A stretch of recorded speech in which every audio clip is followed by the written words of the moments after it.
magic, as it is defined in most schools of occult thinking, is the science and art of influencing change in the world to occur according to the will. Now, this means that there are actually two distinct types of what we would call magic. There is positive magic and negative magic, if you like. I break the distinction down into what I would refer to as true magic and sorcery.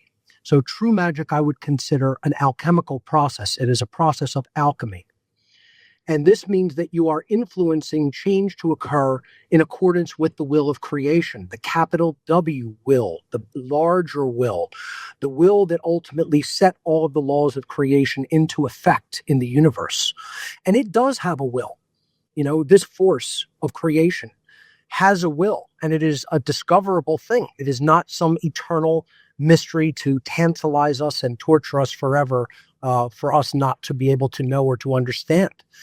The will is quite simple, actually. It is the higher level will, capital W will, is to evolve, to learn, and to grow, and to evolve into greater forms of complexity and greater forms of consciousness.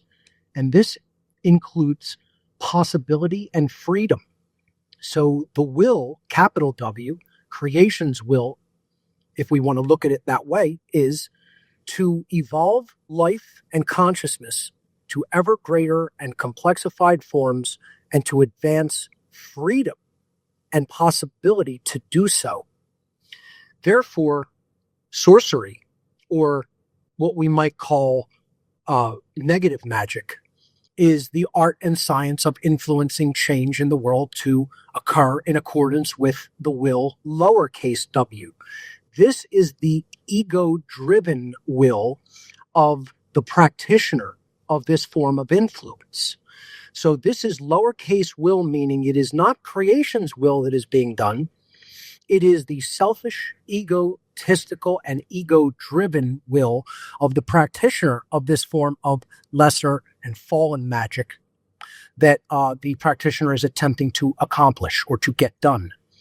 And that is what I refer to in my work as sorcery, a straight-out sorcery, because this is not encouraging or advancing the will of creation. This is simply encouraging and advancing the desires, the egoic desires of the practitioner. And that is what we have to do, is make the distinction between these two forms of magic so that we can understand when we are trying to help people to understand something, or trying to influence a change to occur in the world, which form of the will are we serving? Okay, are we serving the greater plan of creation, or are we just serving our ego-driven agenda? And there are many, many practitioners of, quote, magic that are the latter type out in the world today, that are sorcerers, if you will. They are people who have an agenda of their own ego-driven will, and they are attempting to enact that in the world by influence of other people. What do you believe the mechanisms of magic to be? So that's a multifaceted question, and I would start by saying that I would not dismiss forms of magic as you described, sort of ceremonial magic, Solomonic magic, Goetic magic. I don't necessarily dismiss those forms of magic. However, I would look at it as they are what I would call all forms of what has been referred to as lesser magic. They are not the greater magic. And when you say that you yourself are not a magician, I would probably be one of the first to disagree with your own contention that you're not a magician. And this is because what you are doing in the world is you are putting together, through an artistic process that is the creation of a docuseries, a documentary series of films, an attempt to educate and therefore inform people's mindset of a different type of worldview and hidden information that they may not otherwise be privy to or have access to, in an attempt to influence them in a positive way, to help them to understand, hey, these processes are going on in the world. They are really all around us. That in and of itself, through that creative process of bringing together something that did not exist previously in the world in the form of a film series, is a form of magic in and of itself. And that is really what I would call the greater magic. I think modern day occultists actually have it all backwards and flipped upside down, quite frankly. I think that greater magic is everyday things that we do in the world to attempt to make the world a better place to live in from a moral point of view and from a point of view of the manifested realities that we experience every day as a species. That is the greater form of magic, if you ask me. And I think the lesser form of magic is dabbling in, the etheric and energetic realms only to try to say, let these forces come to my assistance. They can be assistance in a regard. However, I don't see them as the greater part of the working. The greater part of the working is what will we do in a creative capacity and in a capacity of outreach to other human minds and souls to bring them into a greater understanding of morality, natural law, the understanding of the application of what we're calling magic, how this has been used historically, and how we can use this to actually change the world to make it into a better place to live in. That's the greater magic, if you ask me. One of the concepts that I'm fascinated by, and I'd love you to explain it to me, is the idea of solipsism. Well, in general, what solipsism as an ideology is the belief that there is no such thing as objective truth, independent of one's own perceptions, that there is only perception and opinion, and we can never actually come to a place of knowledge. I outrightly reject that ideology and see it as a form of religion which holds back human consciousness. Because, for example, if you believe from the very inception that there is no such thing as any independent, verifiable, objective truth, then what would make you set out to understand anything, for example? It's going to, again, from its very inception of belief in this ideology, going to deter people from going out and becoming a seeker after truth, because they're going to feel from the very beginning that there is no such thing as truth. This is why I call it the biggest lie, the greatest lie that we can accept. Now, as we're talking about, the universe from a much larger perspective, it's been almost ensured that we're living in some type of a large simulation, which is the simulation of what we would call the mind of God or the mind of the creator of the universe. At that level, okay, of course, everything is constructural. And at a quantum level, we're going to, see that, okay, it is a matter of a perceptual shift. But, then things come down in waveform and solidify in the 3D realm, which is where we have to do the work. This is where the work of learning and understanding and growing takes place in the three-dimensional domain, in the realm of matter. And it isn't to say that the spiritual or constructual realm is any more or less important than the realm of matter. I see them as one and the same. This is what I personally refer to, and what other philosophers of the past have called a balanced deistic approach toward the understanding of nature. Yes, there is a creator of the universe and its laws. Yes, there is, at a very higher or even lower level, however you want to look at it, a quantum reality that is a perceptual reality and a reality based in pure thought and abstraction. But that is not to say that a physical world doesn't sort of become formed and collapses the waveform based on, perception and based on, our shared understanding of reality and our shared understanding of the laws of reality and how we're behaving. And then that brings manifested reality that we all share together on this planet as a species down into three-dimensional domain as a result, as a manifested reality of what then we all experience together collectively.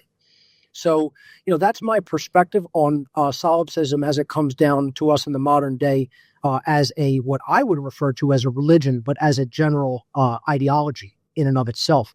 I see it as a way of deterring people from understanding what is taking place here on Earth at the current time that we are living, and how we are co-creating our shared reality in the aggregate perspective collectively.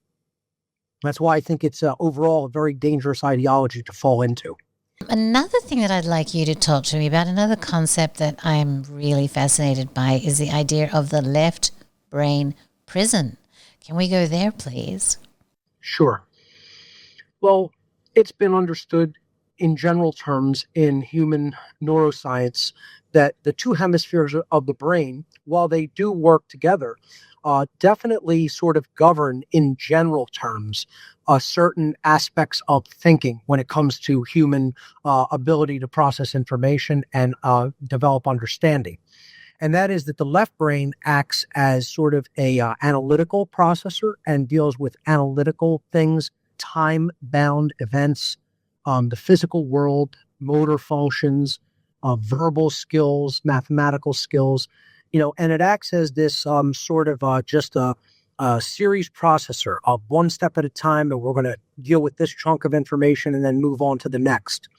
The right brain, however, is a much more heuristic processor. It takes large amounts of data in all at once and sees the larger picture or the larger pattern of how that data fits together and relates to each other. All those independent pieces of information relate to each other.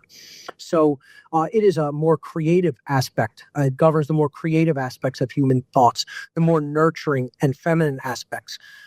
It's about empathy, and care. Okay. So this is what is meant by the balance of the two brain hemispheres, the balance between the left and the right brain hemisphere.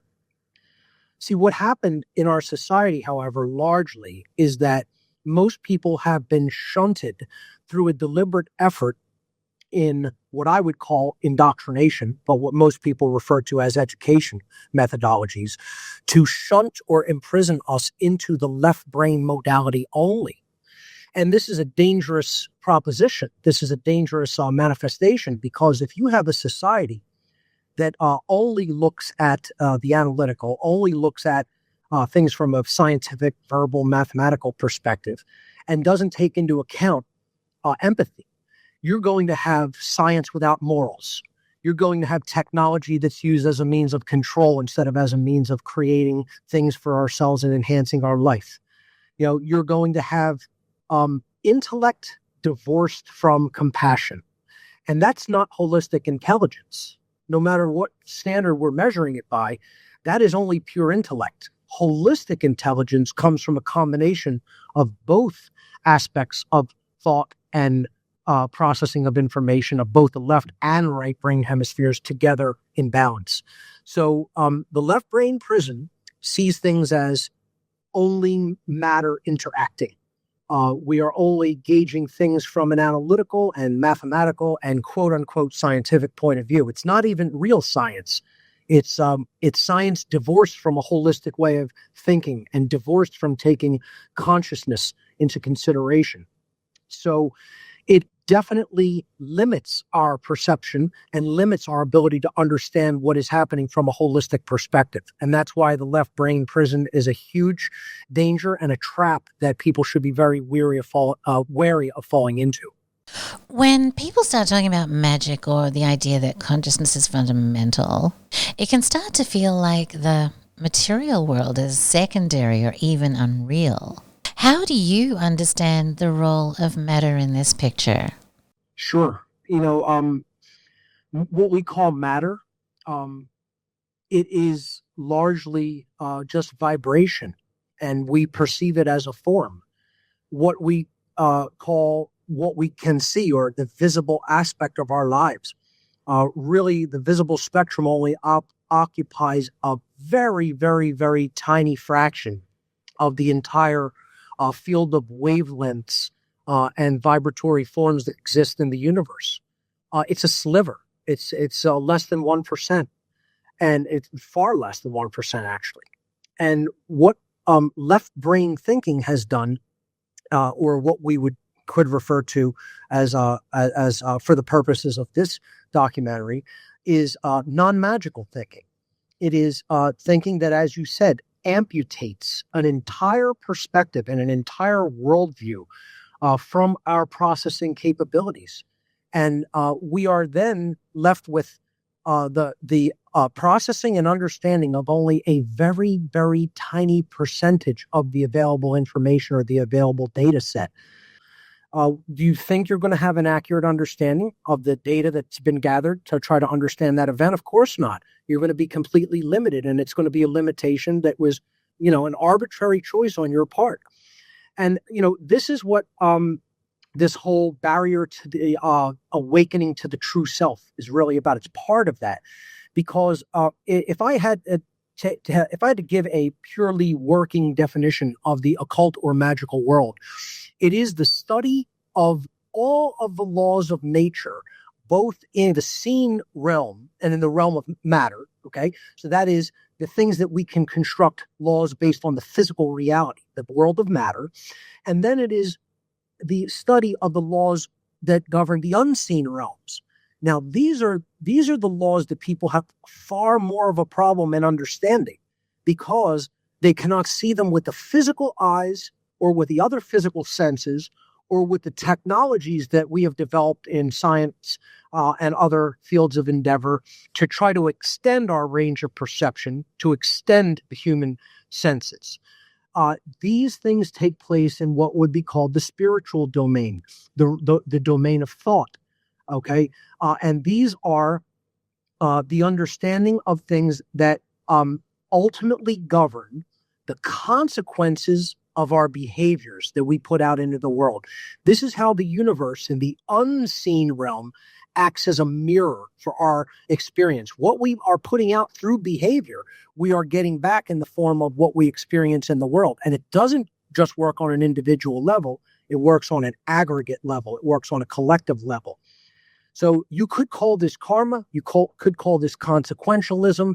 You could call this the law of cause and effect, as they referred to it in the Hermetic tradition that was taught in ancient Egypt. But I like to refer to it in the modern sense of what a lot of more modern philosophers have referred to it as natural law. It is the law of the creator of the universe that governs the free will choice that we have to behave either morally or immorally according to the laws that natural law comprises. So what our job needs to be is to go into that unseen realm, go into that realm of thought, go into that realm of the causation, the causal realm. Where does the effects that we're getting in the realm of manifestation in the 3D world, where are those effects coming from? They are coming from the causal realm. And in order to understand the laws of the causal realm, we have to grasp the laws of morality and the laws of consequence for breaking the laws of morality. In other words, we do have free will, and our free will is actually gifted to us by creation to behave as we will. But if we make poor choices regarding that and break laws of morality by initiating harmful acts against other sentient beings, collectively, over time, those chaotic behaviors, those immoral behaviors are going to build up in the aggregate of society and bring to all of us as a species chaotic results. If, on the other hand, we look at that invisible realm of causation and that invisible realm of moral laws, and we understand it properly from an objective point of view, and then we change our behavior accordingly by a direct act of our own free will, we are going to see ordered results when we behave morally and we do not initiate harm to other sentient beings. And that is what is going to create in the aggregate, when more and more people behave correctly like that, we're going to see in the aggregate realm as a species, things improve, become more orderly. We're going to receive more freedom, more possibility as a result, and the world is going to become a much more magical place. Oh, my darling, morality has totally gone out the window. In fact, your lesson that morality is tied to freedom and that you can't have freedom without morality, that idea seems to be completely ignored by people. In fact, I even met a kid the other day that wasn't so excited in freedom itself. So the whole thing is just a really, really big mess. That being said, I think it's one of the most important messages that you share. It feels to me like people are falling for sorcery, that there are big lies out there being packaged as truth and sold to people in sexy packaging. They don't even seem to have the internal defenses to recognize it. Is that what black magic is? Is that all that black magic is? It is the vast majority of what it is. And this is because if you can influence people to do two things, you own them. And that is, you have to influence them. If you are a dark sorcerer, a dark occult sorcerer, your working modus operandi is to influence people to accept things that are not true objectively, and to refuse to accept things that are objectively true. That's it. You're doing those two basic things. And once you get people in that place, mentally, spiritually, you almost wholly own their behavior, because you have influenced their decision making to such a degree that they can almost never come out of that mindset. And this is how our reality is actually built. It's built upon availability of information at its foundation. In one of my core teachings, I explain, what the real laws of creation, how they operate are. At the very foundational level, you simply have information. And this is information that exists in creation that we can come to understand. So you have to first not be a solipsist and think, yes, it is knowable, and we can come to know it if we just work a little bit. It doesn't even take the tremendous amounts of effort that a lot of people believe that it takes. It just takes steady persistence, patience, tenacity. You have to want it badly. This is something that was very much taught in the Cometian or ancient Egyptian tradition of the desire for knowledge. And they also had a saying that ignorance was evil. Ignorance is evil. Today we have it backwards and upside down. We say ignorance is bliss. It's pure joy or something to that effect. No, it's ignorance leading to death. That's what ignorance is. And this is what the ancient Egyptians understood very well. And, this information that is hidden from us it's out there. It is available, and it is attempted to be hidden or to have us dissuaded from looking into it. That's what the sorcerer is doing at all times. They're either trying to just put it on the back shelf, not have anybody talk about it, just consider, that's some quaint thing that ancients thought, and we're so much more sophisticated, just completely manipulating people into not looking at it. They don't even need to actually forcibly, through violence, try to keep that information out of people's hands. They just need to dissuade people, to influence them in a negative way and dissuade them from looking into it. And most people will just say, okay, that's not important for us to understand. We don't need to look there. So in doing so, they're discounting the grammar that our world is made up of. And they're saying that all of those building blocks of our world, they're off limits for consumption, for mental consumption. And so the next step up in this way that our reality is built is, once you have those grammar data points or the knowledge, then you have to understand what they mean, right? So the first step of the Trivium, in the ancient form of the Trivium, was knowledge. And the first step was gathering your data, the knowledge. Then you have to process it to understand what it means. So you come to a level of understanding. That was step 2. You can't do that second step if you don't have the knowledge to begin with, or if you have fallen prey to the mental influence of the sorcerer to say, don't even look there, don't even gather that knowledge. You have to gather all available pertinent data. That's your grammar or your knowledge. Then you process it so that you can come to a level of mental understanding of it. So this is the second step, the processing stage, or the stage where we come to understand what all that data means.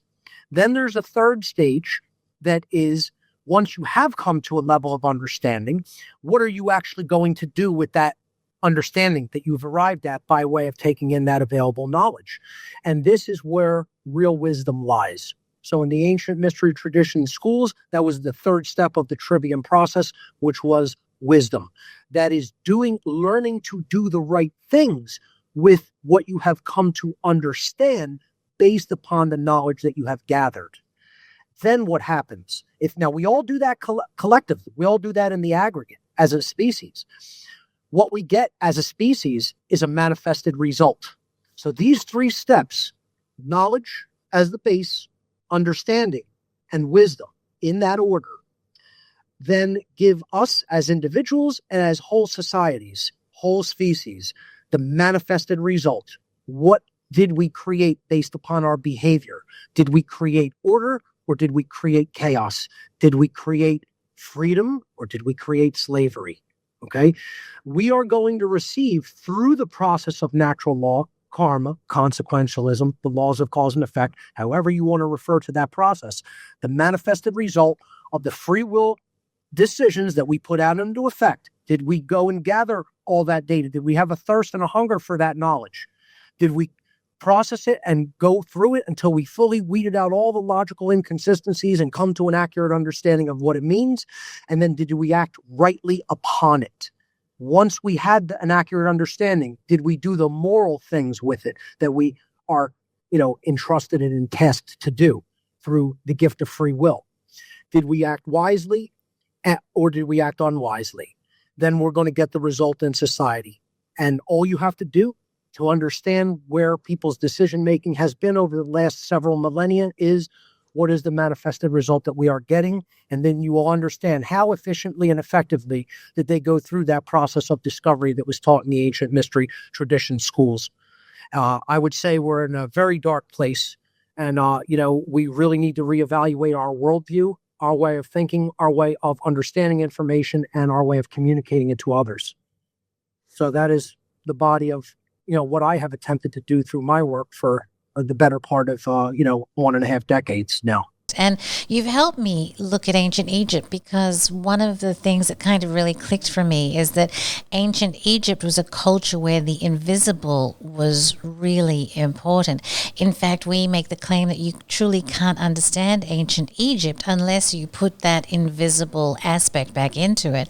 And it seems to be the very same aspect that we've completely disregarded in our scientific materialistic paradigm. Absolutely. If you remove the concept of a higher power that placed the laws of creation into effect, and you do not look at the universe in general, not only governing the physical domain, but governing the behavioral domain, the domain where free choice interacts with moral law, with spiritual law. If you remove that from the equation, you can only ever become an unconscious creator of reality.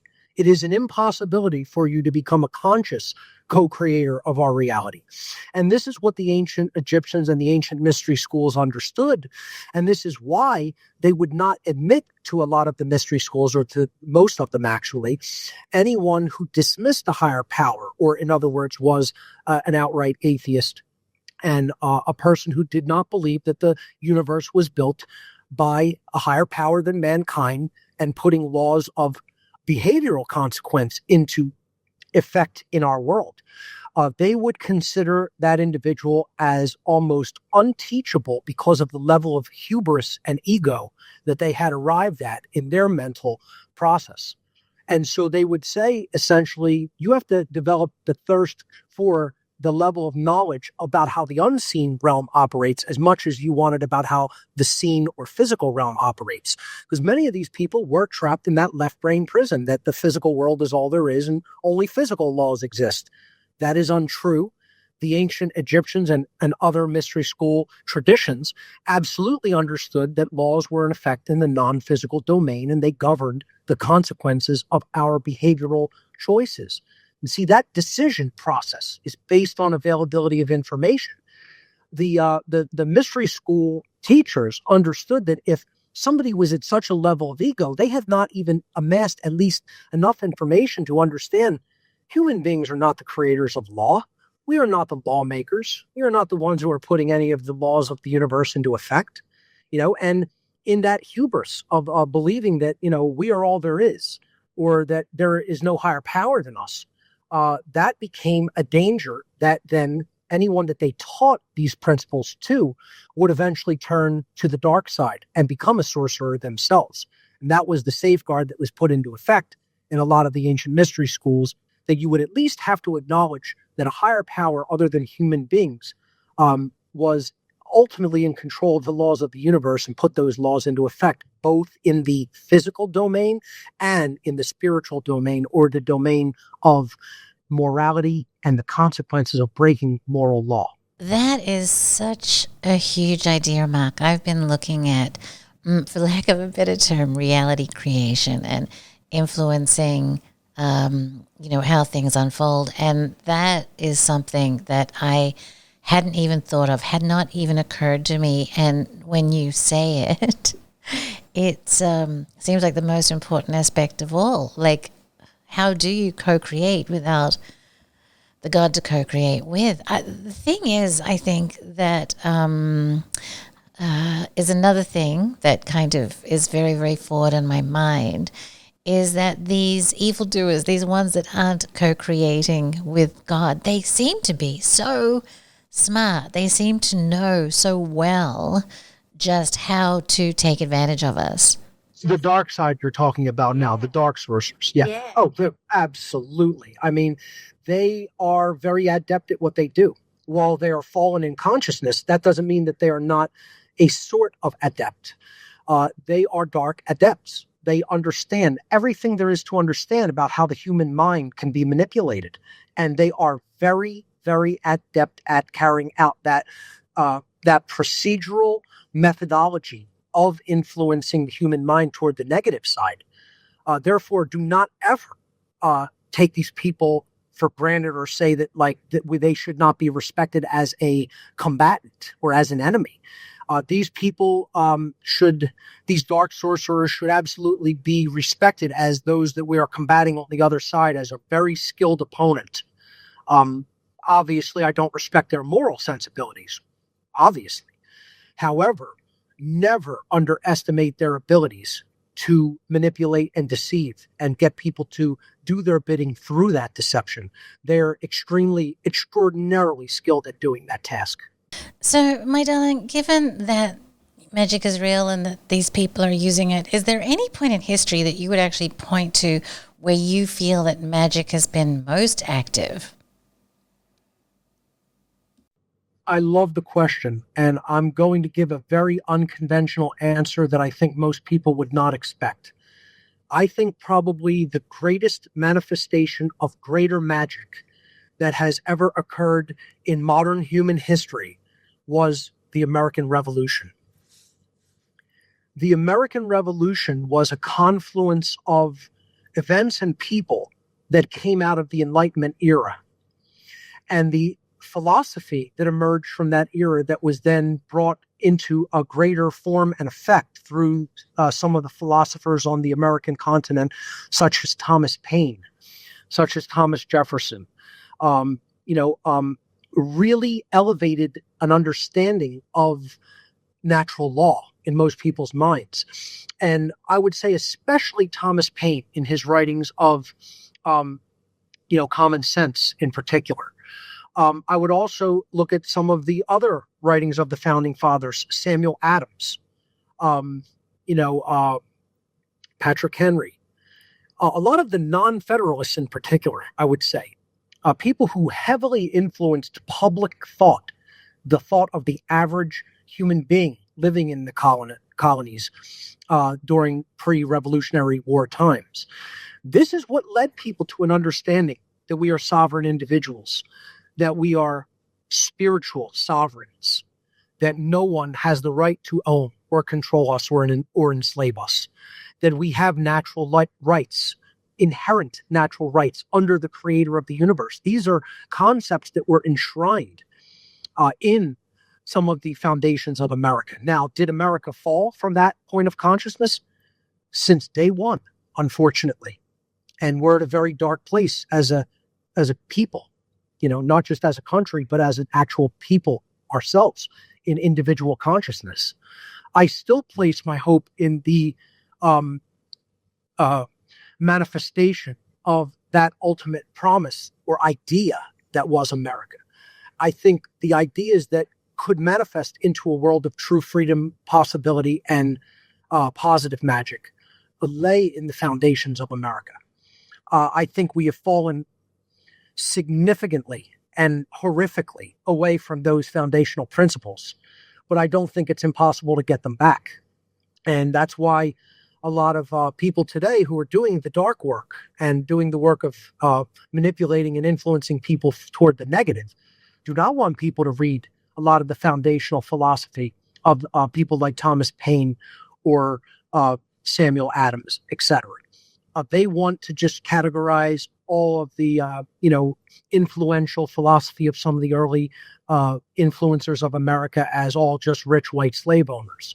It's a far, far more complex situation than that has to be understood from its historical roots and studied in detail with nuance to understand the events that really took place during that time period. But if you really look at how a lot of the ancient philosophy, the Hermetic philosophy, some of the traditions that come down to us in the modern day that dealt with a lot of that philosophy, like Freemasonry and Rosicrucianism, played into the events surrounding the American Revolution, and you look at that in context with what occurred historically, I think you can realize that these men had a pretty profound understanding of natural law principles. At least many of them did. I'm not going to say all as a blanket statement did, but many of them did. And that was the underlying core promise of what America could be as a place, as a people, and as an influencer for the rest of the world. And that's why I see America as a potential place of greater magic. I think that began in 1775 and 6, and even a little bit before then. And it devolved, unfortunately, that greater effort, that one true great work to create a free world, a truly free world of sovereign individuals living under the natural law of the Creator, has unfortunately devolved since that point. Fortunately, the principles that were the guiding foundations of America, like freedom of speech, allowed that knowledge and information to come down to us in the modern world and for us to grasp it and understand it and to teach it to others. That's what I think our great work is to do today, to carry forward that foundational promise and magic of early America and the early Revolutionary War period, and bring that forward in a much greater way, such that we have a revolution in consciousness worldwide regarding human freedom and human rights. And I think that is still possible, or I wouldn't be doing this teaching and talking today. It is still possible, although we're backed into a very tight corner at the current time, and a lot of these values aren't understood from a perspective of human freedom. But I think that is what our work is to do as potential true positive magicians. And I think we can do it if we set our mind to it, and we are persistent and tenacious in that effort. My gosh, my darling, that was unexpected, and that was just amazing. And you know what you made me think of? Just like in Egypt, how the pyramids are constructed to reflect the sky, the founding fathers did the exact same thing in Washington. What do you think they were doing? Why did they do that in Washington? Well, architects, both ancient and modern, did this to imbue energy in the places that they built. And this was done according to principles of astrotheology. This is looking at the energy and organization of what we would consider simply the objects of the sky, whether it be the sun, the moon, the planets, or the stars. And the ancients and modern architectural designers both had a deep understanding of how these are cosmic energies that wield a certain amount of influence regarding human behavior and understanding in consciousness. And I'm not one to say that that means that it defines human behavior and consciousness. I simply view it, as I said, as an influence, an influencer. When the tide is coming in very strongly, and it is really, there's a rip tide pushing in toward the shore, you can get it out there, but it's going to take a lot more effort. So this is how certain physical energies in the universe, through gravitational forces, through the forces of light, through other unseen forces, because they are forms of consciousness. They are not just dead matter things. Okay? The earth is not something that is just comprised of dead matter. It is a living organism or entity, as are the stars of the universe, as is our moon, etc. These are all bodies of creation. Okay? So what you have to look at is, if they influence things and you understand the ways that they influence things, you might wait until there's an ebb in that flow, and maybe there's a riptide pushing out away from the shore, then you're going to have a lot less of an effort in doing that. And consciousness works in similar ways. Whereas sometimes there's a push in one direction to make things, go more effortlessly. And sometimes things are heavily pushing against that flow. Right now, we're in a push toward the negative side where forces have arrayed to really push consciousness down and hold it down by an act of dark will. That means it's going to be even more difficult for us as people who want to influence magic in the positive and correct and right direction. Our work is cut out for us, and it is going to be even harder to do. That is not to say do not do it or to wait on it, because that means if you're just going to let it go, you're going to float along with that tide, and it's going to take us to a place we don't want to be. And that's why, you can say you can trust the forces of creation up to a point, but you have to get actively involved. The forces of creation will come to your aid if you are bold and courageous and doing the right thing. That's what positive karma means. Then things will start to open up for you, and they'll flow effortlessly. That's how the law of creation and the laws of allowing work. Okay, so it's contingent and hinges upon our free will choice. Are we doing the right thing at the right time, even though we're up against tremendous opposition? We have to do that courageously. We have to try to fight against our fear. Doing this work and developing courage is not about the total absence of fear. It is about acting rightly, acting morally, in spite of fears that may be present. When we do that, forces of the universe will come to our assistance and aid, and they will make that effort go a little bit more in a flowing, free flow direction, toward the positive direction. Well, I just want to say, Mark, I have goose pimples. Thank you so much. You have influenced me so much. You have inspired season 4 of Magical Egypt. You have changed how I look at life, and I know how hard you work. I know how much you care. Bless you, and thank you so much for this time that you gave me to talk to you today.